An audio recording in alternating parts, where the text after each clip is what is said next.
And we're back with the latest instalment of Going Grey, the series which looks at releases of dubious parentage, shall we say. In past Going Grey episodes, I've tended to look at one particular artist or group, but in this one, I'm going to shake it up a bit, and we're going to look at a variety of artists. First up is a 7-inch from David Bowie, and this particular one is intriguing and slightly disappointing at the same time. Now, before I was a hi-fi journalist, back in the smoky mists of time, I was a full-time computer games journalist. And one genre of products that we had to face with not a great amount of pleasure was something we used to call shovelware. Now, shovelware was basically old product shoveled onto a CD normally.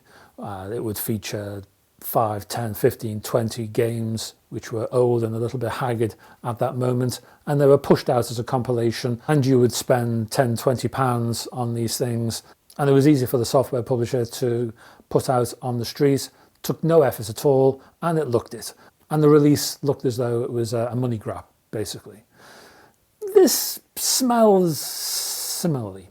There's good bits. The good bit is the Bowie track.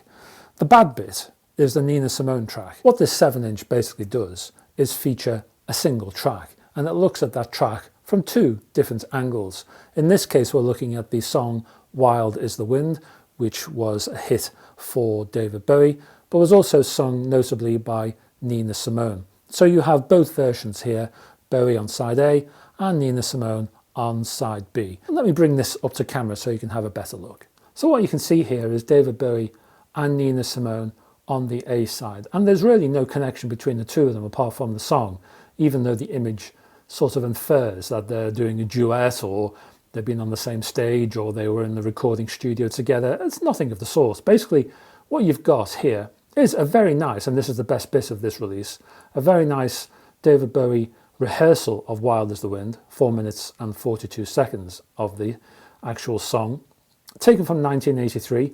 It's a rehearsal broadcast featuring Stevie Ray Vaughan, which was done in Dallas, Texas on the 27th of April. So on the flip side is the Nina Simone version of Wild as the Wind, taken from her 1959 mono release, Nina Simone at Town Hall. Intriguingly, it says 3 minutes 38 seconds for the Nina Simone track, although the actual LP track I always thought was a little bit less than that, 3 minutes and 22. But hey ho, let's have a look at the other side now. And you can see on the rear here is the lyric, which is a nice addition by, in this case, Reel to Reel. Reel to Reel had produced other David Bowie rarities, shall we say, and also some tracks by the Beatles, and that's where we're going next. And the music on this particular LP was taken off a radio broadcast from the 2nd of September 1964. There are 12 tracks on this particular LP.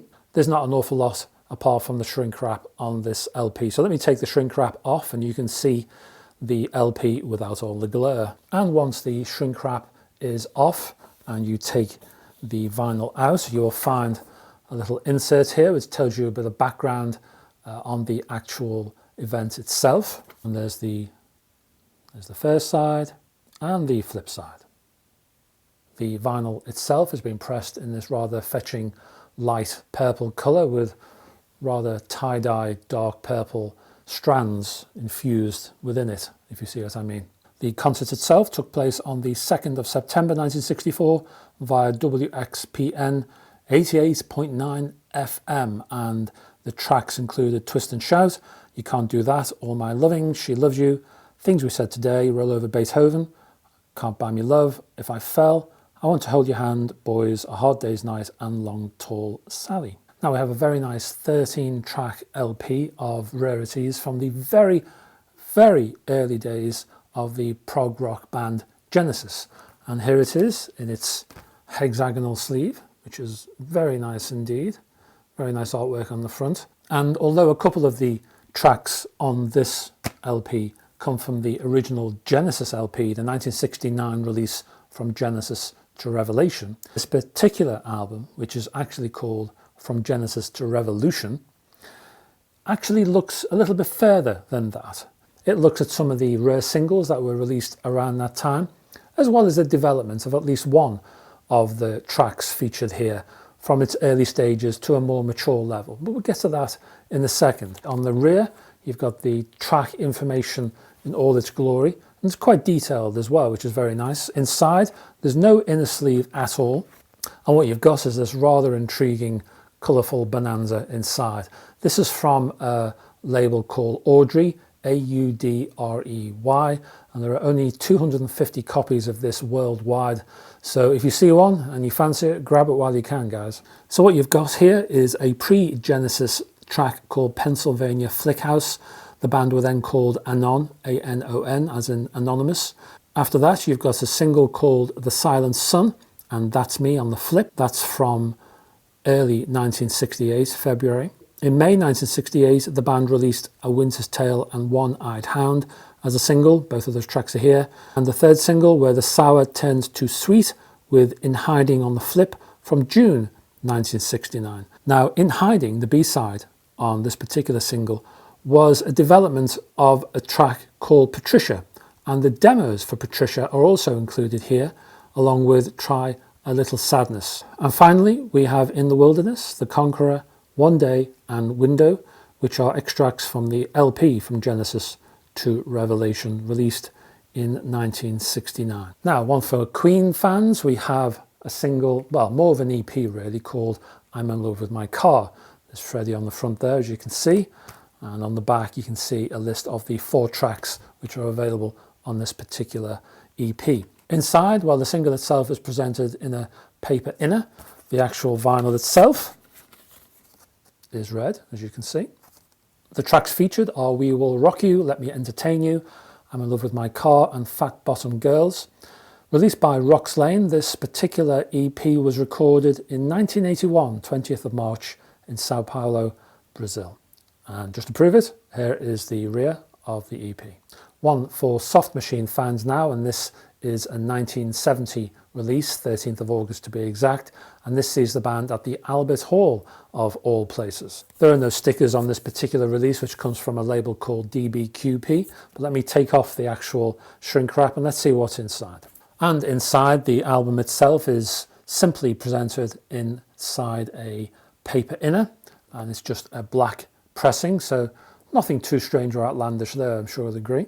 And you can see it's a very simple label as well, just black text on white. The 4-piece band, strangely enough, is listed as almost a 5-piece on the rear here, but that's only because this lists Robert Wyatt twice, first on voice and obviously secondly on drums. Also, Mike Ratledge was there on keyboards, as was Hugh Hopper on bass and Elton Dean on alto sax and saxello. Tracks included Out Bloody Rageous, Facelift, and on the flip we had Esther's Nose Job, great name that, Pig, Orange Skin Food, A Door Opens and Closes, Pigling Bland, and 10:30 Returns to the Bedroom. And there's the rear, just to prove it. Next we have a sort of live compilation from Pink Floyd. The Heart of the Sun is the name of this particular release, but it's also subtitled The Legendary Broadcasts on gold vinyl, or as Coda would like to have it, Inca gold vinyl. It's a Japanese edition, so it has this sort of pseudo obi strip going down one side. And let me take off the shiny shrink wrap and we'll have a look inside for ourselves, shall we? And if you take the LP out, you'll see there's a clear inner and there is the gold vinyl LP itself. And you can also see the gold label as well. All of the tracks have been taken from 1968. Firstly from Bouton Rouge, Astronomy Domini, Flaming, Set the Controls for the Heart of the Sun, Let There Be More Light. This was a 24th of February concert. Interstellar Overdrive, Astronomy Domini, and Set the Controls for the Heart of the Sun are all from Rome on the 6th of May. And there's a single Paris, 31st of December track, Let There Be More Light again. 8 tracks in all there. Finally, we have another Bowie release from Rox Lane, and this is a 4-track EP from 1983.